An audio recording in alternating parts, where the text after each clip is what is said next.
Hello my dear students, I welcome you back. Today I am going to teach you the topic note making, which is one of the easiest concept.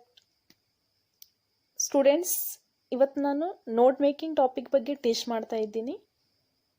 ಇದು ನಿಮ್ಮ grammar ಟಾಪಿಕ್ನಲ್ಲಿ ಬರುತ್ತೆ.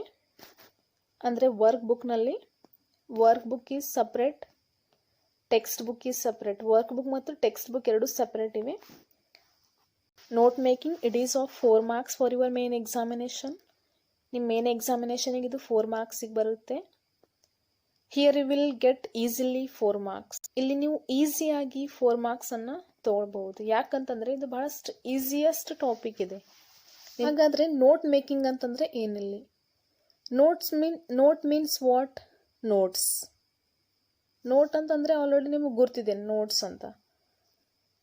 So ನೀವು ಕ್ಲಾಸ್ನಲ್ಲಿ ನಿಮ್ಮ teachers ಪಾಠ ಮಾಡುವಾಗ ಬಹಳಷ್ಟು ಜನ ಸ್ಟೂಡೆಂಟ್ಸ್ ಏನು ಮಾಡ್ತಾರೆ, ರನ್ನಿಂಗ್ ನೋಟ್ಸನ್ನು ಮಾಡ್ಕೊಳ್ತಾರೆ. ರನ್ನಿಂಗ್ ನೋಟ್ಸ್ ಅಂತಂದರೆ writing down the important points, ಅಂದರೆ ಇಂಪಾರ್ಟೆಂಟ್ ಪಾಯಿಂಟ್ಸ್ಗಳನ್ನ ಬರ್ಕೊಳ್ಳೋದು. Why we write the important points? Because to keep in mind or to remember. Even you are being suggested by your teachers to make running notes in the class, or to write down the main points when they teach you. So that is called note making. ಅದನ್ನೇ ನಾವು note making ಅಂತ ಕರಿತೀವಿ.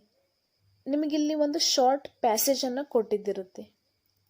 ಆ ಪ್ಯಾಸೇಜನ್ನು ಇಲ್ಲಿ ನೀವು read ಮಾಡಿ ಅಲ್ಲಿ main points ಮತ್ತು ಸಬ್ ಪಾಯಿಂಟ್ಸ್ಗಳನ್ನು ಐಡೆಂಟಿಫೈ ಮಾಡಿ ಕೆಳಗಡೆ ಏನು ಬಾಕ್ಸ್ಗಳನ್ನು ಕೊಟ್ಟಿದ್ದಿರುತ್ತೆ ಆ ಬಾಕ್ಸ್ನಲ್ಲಿ ಏನು ಮಾಡಬೇಕಾಗಿದೆ, ಫಿಲ್ ಮಾಡಬೇಕಾಗಿದೆ. There will be 8 boxes. Each box carries half marks. ಅಲ್ಲಿ 8 ಬಾಕ್ಸ್ಗಳಿರ್ತವೆ. ಪ್ರತಿಯೊಂದು ಬಾಕ್ಸಿಗೂ ಹಾಫ್ ಮಾರ್ಕ್ಸ್ ಇರುತ್ತೆ. ಅಂದರೆ ಟೋಟಲ್ ಇದು 4 marksiಗಿದೆ. ಹಾಗಾದರೆ ಕ್ವಶನ್ ಏನಿದೆ ಅಂತ ನೋಡೋಣ ಇಲ್ಲಿ. Read the following passage and make notes by drawing and filling in the boxes given below. ಅಂದರೆ ಕೆಳಗೆ ಕೊಟ್ಟಂತಹ ಪ್ಯಾಸೇಜನ್ನು ರೀಡ್ ಮಾಡಿ ಯಾವ ರೀತಿ ಬಾಕ್ಸಸ್ಗಳಲ್ಲಿ ಡ್ರಾ ಮಾಡಿದಿದೆ, ನೀವು ಆನ್ಸರ್ಸನ್ನು ಬರೆಯುವಾಗ when you write the answers you have to draw the boxes as it is given in the question. ಯಾವ ರೀತಿಯಲ್ಲಿ ಕ್ವಶನ್ಸ್ನಲ್ಲಿ ಬಾಕ್ಸಸ್ಗಳನ್ನು ಕೊಟ್ಟಿದಿರುತ್ತೆ ಆ್ಯಸ್ ಇಟ್ ಈಸ್ ನೀವು ಅದೇ ರೀತಿಯಲ್ಲಿ ಬಾಕ್ಸಸ್ಗಳನ್ನು ಡ್ರಾ ಮಾಡಿ ನಿಮ್ಮ ಆನ್ಸರ್ಸ್ಗಳನ್ನು ಬಾಕ್ಸ್ಗಳಲ್ಲಿ ಏನು ಮಾಡಬೇಕಾಗಿದೆ, ಬರಿಬೇಕಾಗಿದೆ. ಅಂದರೆ ಭಾಳಷ್ಟು ಜನ ಸ್ಟೂಡೆಂಟ್ಸ್ ಏನು ಮಾಡ್ತಾರೆ, ಡೈರೆಕ್ಟಾಗಿ ನಂಬರ್ಸ್ಗಳನ್ನು ಹಾಕಿ ಆ ನಂಬರ್ ಮುಂದೆ ಅವ್ರು ಏನು ಮಾಡ್ತಾರೆ, ಆನ್ಸರ್ಸನ್ನು ಬರೀತಾರೆ. ಬಟ್ ಆ ರೀತಿ ಮಾಡಬಾರ್ದು. ಯಾಕಂತಂದರೆ ಆಲ್ರೆಡಿ ಕ್ವಶನಲ್ಲೇ ಕೊಟ್ಟಿದ್ದಿದೆ that you have to make notes by drawing and filling in the boxes given below. Then let us know what is the question here. Krishnadevaraya ruled the Vijayanagara empire. He gave a good governance during his regime. Gold, silver and diamond were sold on the streets of Vijayanagara. He respected men and women equally. In his court, there was a clone called Tenali Rama who was known for his wit. So this is the passage. ಕೆಳಗಡೆ ಏನಿದೆ ಅಲ್ಲಿ ಬಾಕ್ಸಸ್ಗಳಿವೆ. ಕೆಲವೊಂದು ಬಾಕ್ಸಸ್ಗಳ ಮೇಲೆ ಅಲ್ಲಿ main ಪಾಯಿಂಟ್ಸ್ಗಳನ್ನು ಕೊಟ್ಟಿದ್ದಿದೆ. So ಅಲ್ಲಿ ಕೆಳಗಡೆ ಅಲ್ಲಿ ಬಾಕ್ಸ್ನಲ್ಲಿ ಏನು ಮಾಡಬೇಕು, ನೀವು ಸಬ್ ಪಾಯಿಂಟ್ಸ್ಗಳನ್ನು ಅಲ್ಲಿ ಏನು ಮಾಡಬೇಕು, ಆ್ಯಡ್ ಮಾಡಬೇಕು. ಫಸ್ಟ್ ಬಾಕ್ಸ್ ಮೇಲೆ ಅಲ್ಲಿ ಏನಿದೆ ಮೇನ್ ಪಾಯಿಂಟ್ ಅಂತಂದರೆ Krishnadevaraya ruled. What Krishnadevaraya ruled? You can see it in the passage.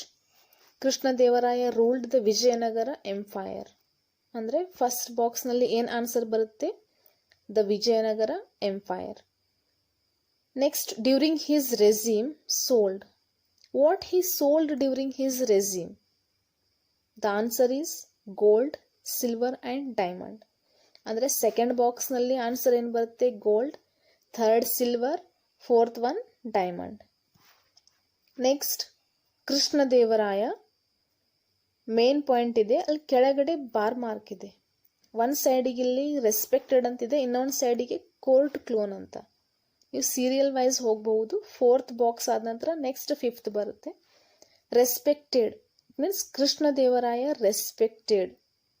The answer men and women. 5th ಬಾಕ್ಸ್ನಲ್ಲಿ men, 6th women. Next 7th box. 7th box ಮೇಲೆ ಏನಿದೆ? Court clown. Who was court clown? Tenali Rama. ಅಂದರೆ 7th ಬಾಕ್ಸ್ನಲ್ಲಿ answer ಏನು ಬರುತ್ತೆ? Tenali Rama. Next known for. ಅದ್ರ ಕೆಳಗಡೆನೆ ಮತ್ತೆ ಮೇನ್ ಪಾಯಿಂಟ್ ಇದೆ, ಅಂದರೆ that is related to the previous, ಅಂದರೆ ಅದಕ್ಕೆ ಸಂಬಂಧಪಟ್ಟಂತಹ ಪಾಯಿಂಟ್ ಅಲ್ಲೇನು ಕೆಳಗಡೆ ಕೊಟ್ಟಂತಹ ಬಾಕ್ಸ್ನಲ್ಲಿ ಆ್ಯಡ್ ಮಾಡಬೇಕಾಗಿದೆ. ನೋನ್ ಫಾರ್ 7th ಬಾಕ್ಸ್ನಲ್ಲಿ ಏನು ಬರುತ್ತೆ? Tenali Rama. Tenali Rama was known for answer his wit. ಅಂದರೆ 8th ಬಾಕ್ಸ್ನಲ್ಲಿ ಏನು ಆನ್ಸರ್ ಬರುತ್ತೆ? His wit. So this is the passage. So ಇಷ್ಟೇ short 4 to 5 lines or 5 to 6 lines ಇರಬಹುದು. ಭಾಳಷ್ಟು ಶಾರ್ಟ್ನಲ್ಲಿ ನಿಮಗೆ ಪ್ಯಾಸೇಜ್ ಇರುತ್ತೆ. So dear students, take many more examples from the previous question paper. Also refer the workbook. Practice more and more. Keep on practicing, definitely will understand. If you are having any doubts, let me know. I will clear it. I will be there with many more examples in the next video. Thank you.